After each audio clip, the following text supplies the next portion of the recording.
Okay.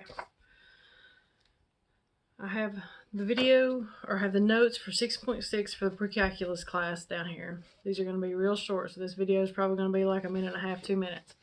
The last section for the test you guys probably have already turned in, but just in case you haven't, was the transformations. This whole setup really is based on stuff that nobody does anymore, and you guys have already heard me carry on about that. So I gave you all the problems. If you have any that don't quite match the ones you have here, just ask me about them. But in general, the big number in the front of the sine, cosine, or tangent is, let's see, big number in front should be the amplitude. You just take the absolute value of it, and it would tell you how high or low the peaks are. Now, if you do electricity, I'm pretty sure this is the part that decides whether the voltage kills you or doesn't kill you. It's how big the peaks are, but whatever. This is not electricity. So, absolute value, just take whatever number that is. There's your amplitude.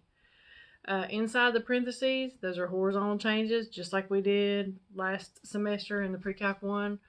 Stuff that's inside is horizontal, stuff that's outside is vertical.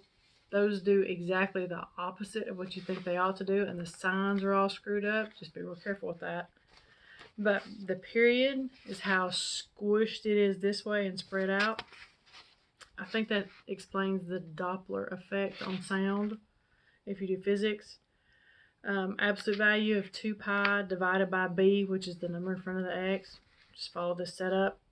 The C part, you combine with the P to give you phase shift, which is just the scooting to the right or left of things.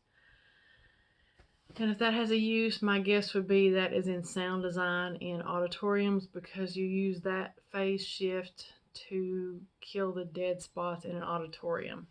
Some of the stuff, it's easier to tell you how it's used than it is to tell you what purpose it has in here, because in here it doesn't have much. But anyway, C divided by B.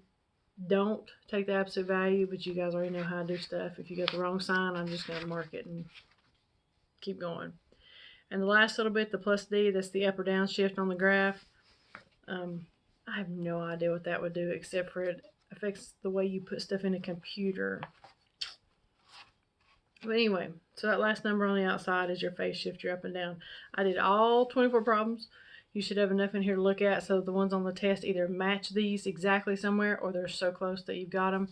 Otherwise, like I said, ask me questions.